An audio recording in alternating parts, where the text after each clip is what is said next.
Bom dia, ouvintes da Rádio Taflotone, bem-vindos a mais um programa Manual de Vida. E hoje nós vamos falar sobre o luto. Quero começar o programa com uma mensagem: Semente da Mostarda. Krishna Gotami teve um filho e este morreu. Cheia de dor, ia com o filho morto de casa em casa pedindo um remédio e as pessoas diziam: está doida? A criança está morta. Finalmente, Krishna Gotami encontrou um camponês que respondeu sua súplica dizendo: não posso dar um remédio para a criança, porém sei de um médico capaz de o dar.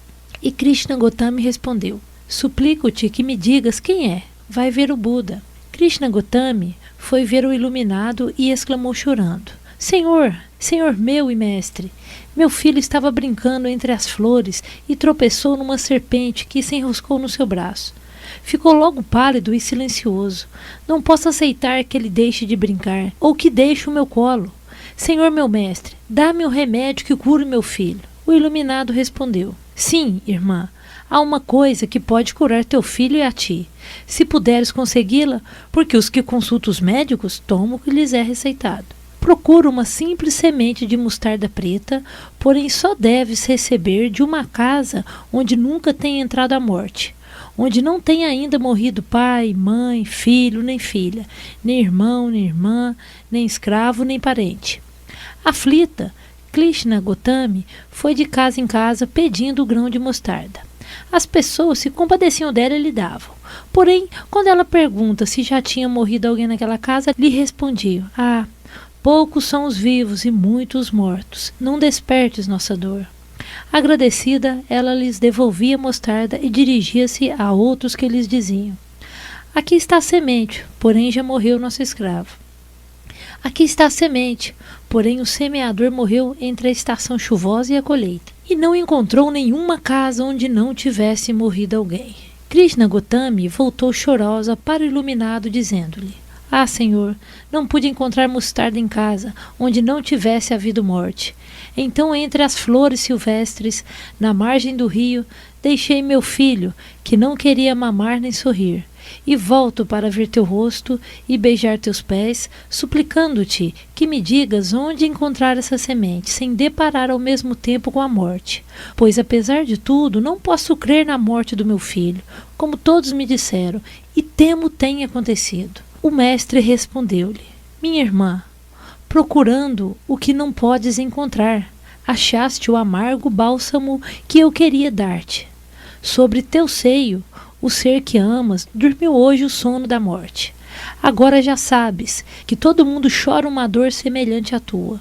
O sofrimento que aflige todos os corações pesa menos do que se concentrado num só. Escuta, derramaria eu meu sangue se derramá-lo pudesse deter tuas lágrimas e descobrir o segredo de o amor causar angústia e através de prados floridos conduzir-vos ao sacrifício qual mudos animais conduzidos por seus donos. Nenhum nascido pode evitar a morte. Assim como os frutos maduros caem da árvore, assim os mortais estão expostos à morte desde que nascem. A vida corporal do homem acaba partindo-se como uma vasilha de barro do oleiro. Jovens e adultos, nécios e sábios, todos estão sujeitos à morte. Porém o sábio que conhece a lei não se perturba, porque nem pelo pranto, nem pelo desânimo obtém a paz, mas pelo contrário. Isso tudo aviva as dores e os sofrimentos do corpo. A morte não faz caso de lamentações. Morre o homem e seu destino está determinado por suas ações. Embora viva 10 ou 100 anos, acaba o homem por separar-se de seus parentes ao sair deste mundo. Quem deseja a paz da alma deve arrancar de sua ferida a flecha do desgosto, da queixa e da lamentação. Feliz será aquele que consegue vencer a dor. Sepulta tu mesmo teu filho. Extenuada pela dor, Krishna Gotami sentou-se à beira do caminho, pôs-se a meditar no silêncio do entardecer e disse consigo: quão egoísta sou eu em minha dor. A morte é o destino comum de tudo quanto vive. Porém, neste vale desolado há um caminho que conduz à imortalidade, aquele que elimina de si todo o egoísmo. e, sufocando o amor egoísta que sofria por seu filho, enterrou-o no bosque e foi logo refugiar-se no iluminado. O encontrou e encontrou consolo, que alivia o coração dilacerado pela dor. Bom, gente, então vamos ao nosso tema de hoje: luto. Entende-se por luto não somente a reação vivenciada diante da morte ou perda de um ser amado, mas também as manifestações ocorridas em outras perdas, como separações familiares, que é, por exemplo, saída dos filhos de casa, de amigos, conjugais, que são as amorosas, as separações amorosas, lembranças de valores emocionais, como mudanças de casa e de país, remetem ao processo de luto. Frente à instalação dessas perdas significativas, o luto é visto como um processo mental que as designa. O luto é uma emoção que paira sobre o homem quando ele perde alguém, ou seja, assim que uma ruptura o distancia do ser querido, o qual parte através da morte. Um profundo sentimento de tristeza ou compaixão nasce desta carência, a qual se revela mínima ou de grande intensidade, de natureza positiva ou negativa. Ele é expresso de formas distintas, conforme o viés cultural adotado por cada povo.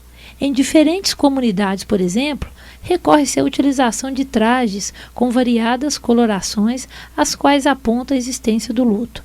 Uma nação pode igualmente recorrer ao estado de luto quando alguém famoso morre. Mas é importante perceber que o luto, gente, não se restringe apenas à presença da morte. Ele também está presente em toda privação, nas rupturas dos casamentos, nos términos dos casamentos, nos rompimentos com amigos, uma mudança para outro país, na saída do adolescente de casa, na saída dos filhos para se casarem. Assim, este sentimento pode ser concebido, na verdade, como um mecanismo inerente à psique humana. Toda vez que uma pessoa rememora sua carência, ela sente uma intensa melancolia. As lágrimas ameaçam invadir novamente seus olhos, mas não muito tempo depois é possível encontrar um certo conforto. Mas com certeza as lembranças não se resumem somente aos momentos difíceis. Assim alternam-se emoções alegres e tristes. Essa fase é marcada por uma natural instabilidade emocional, sinalizada por emoções como agressividade, estado de choque, ira, solidão, tensão, cansaço físico e emocional, tristeza, entre outras. Mas os sentimentos oscilam conforme a faixa etária das pessoas envolvidas na perda, as condições em que se encontra seu organismo, como se deu a ruptura, seu contexto cultural, o credo religioso, a intensidade da fé, a situação econômica, a esfera social que a abriga, sua forma de reagir aos choques da vida, entre outros fatores. Cada uma dessas condições influi consideravelmente no luto de cada um, intensificando ou reduzindo o seu grau de impacto. O importante é vivenciar essa etapa, não tentar reprimir o sofrimento, pois as consequências disso podem ser muito sérias posteriormente.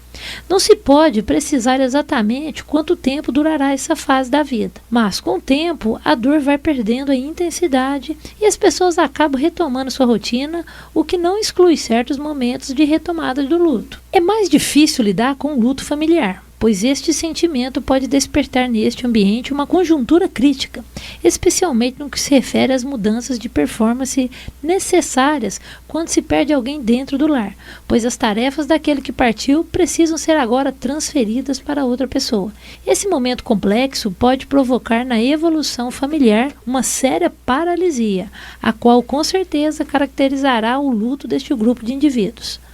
Portanto, gente, fique atento ao luto, não só quando se perde um ente querido, como também quando você ou algum familiar seu, conhecido, passar por alguma mudança, como mudança de cidade, de emprego, saída de casa, ok? O luto passa por algumas etapas antes de sua conclusão. Então vamos aí às 5 fases do luto aí da doutora Ross. Primeira fase, negação e isolamento. Segunda fase, raiva. Terceira, barganha. 4, depressão. 5, aceitação. Então vamos agora falar um pouquinho sobre cada uma delas. Negação e isolamento são mecanismos de defesa temporários do ego contra a dor psíquica diante da morte. A intensidade e duração desses mecanismos de defesa dependem de como a própria pessoa que sofre e as outras pessoas ao seu redor são capazes de lidar com essa dor. Em geral, a negação e o isolamento não persistem por muito tempo. Aqui, a realidade da morte ainda não foi aceita. Ele ou ela se sente atordoado e atônito, como se tudo aquilo fosse real. Surge assim a primeira fase do luto. É no momento que nos parece impossível a perda, em que não somos capazes de acreditar. A dor da perda seria tão grande que não pode ser possível, não poderia ser real. Bom, a segunda fase é a da raiva. Surge devido à impossibilidade do ego manter a negação e o isolamento. Nessa fase, a pessoa expressa raiva por aquilo que ocorre. Geralmente, essas emoções são projetadas no ambiente externo. Os relacionamentos se tornam problemáticos e todo o ambiente é hostilizado. Junto com a raiva, também surgem sentimentos de revolta, inveja e ressentimento. A pessoa enlutada frequentemente se volta contra a família, amigos, elas mesmas, Deus ou o mundo em geral. Vão aparecer também sentimentos de culpa ou medo nesse estágio. A raiva surge, portanto, depois da negação. Mesmo assim, apesar da perda já consumada, negamos-nos a acreditar. Pensamentos de "por que a mim?" surgem nesta fase. Nesta fase, qualquer palavra de conforto parece-nos falsa, custando acreditar na sua veracidade. Bom, a terceira fase é a barganha. Acontece após a pessoa ter deixado de lado a negação e o isolamento, percebendo que a raiva também não resolveu. Nessa fase, busca-se fazer algum tipo de acordo, de maneira que as coisas possam voltar a ser como antes. Começa uma tentativa desesperada de negociação com a emoção ou com quem achar ser o culpado de sua perda. Promessas, pactos e outros similares são muito comuns e muitas vezes ocorrem em segredo. Nessa fase, a pessoa pede por um trato ou uma recompensa de Deus, do padre. Comentários do tipo "eu vou à igreja todo dia se ele voltar para mim" são comuns. Algumas religiões até formalizam estas relações na forma de promessas. A negociação surge quando o indivíduo começa a pôr a hipótese da perda e, perante isso, tenta negociar, na maioria das vezes com Deus, para que esta não seja verdade. As negociações com Deus são sempre sob forma de promessas ou sacrifícios. Bom, e a quarta fase, né, gente, que é a depressão. Nesta fase ocorre um sofrimento profundo. Tristeza, desolamento, culpa, desesperança e medo são emoções bastante comuns. É um momento em que acontece uma grande introspecção e necessidade de isolamento. Aparece quando a pessoa começa a tomar consciência de sua debilidade física, já não consegue negar as condições em que se encontra atualmente, quando as perspectivas da perda são claramente sentidas. Evidentemente, trata-se de uma atitude evolutiva. Negar não adiantou, agredir e se revoltar também não, fazer barganhas não resolveu, surge então o sentimento de grande perda. A depressão ocorre como uma reação à mudança do modo de vida ocasionada pela perda. A pessoa enlutada se sente extremamente triste, desesperançada, inútil e cansada. Portanto, a depressão surge quando o indivíduo toma consciência que a perda é inevitável e incontornável. Não há como escapar à perda. Este sente o espaço vazio da pessoa ou coisa que perdeu. Toma consciência que nunca mais irá ver aquela pessoa ou coisa. E com o desaparecimento dele, vão com ela todos os sonhos, projetos e todas as lembranças associadas a essa pessoa ganham um novo valor. Bom, e chegamos à última fase, né? A quinta fase, que é a aceitação. Nesse estágio, a pessoa já não experimenta o desespero e não nega sua realidade. As emoções não estão mais tão à flor da pele e a pessoa se prontifica a enfrentar a situação com consciência de suas possibilidades e limitações. Claramente, o que interessa é que o paciente alcance esse estágio de aceitação em paz e com dignidade. A aceitação acontece quando as mudanças que a perda trouxe para a pessoa se estabilizam em um novo estilo de vida. A intensidade e a duração do processo do luto dependem de vários fatores. Portanto, a aceitação é a última fase do luto. Esta fase é quando a pessoa aceita a perda com paz e serenidade, sem desespero nem negação. Nessa fase, o espaço vazio deixado pela perda é preenchido. Esta fase depende muito da capacidade da pessoa mudar a perspectiva e preencher o vazio. A doutora Ross originalmente aplicou esses 5 estágios para qualquer forma de perda pessoal catastrófica, desde a morte de um ente querido até o divórcio. Qualquer mudança pessoal significativa pode levar a esses estágios. Também alega que esses estágios nem sempre ocorrem nesta ordem, nem todos são experimentados pelas pessoas, mas afirmou que uma pessoa sempre apresentará pelo menos 2 desses estágios. Bom, gente, é isso. Vou ficando por aqui. Um bom dia a todos e até semana que vem. Teoflotone, capital mundial das pedras preciosas e dos valores humanos. Lapidando pedras e agora lapidando gente. Tchau!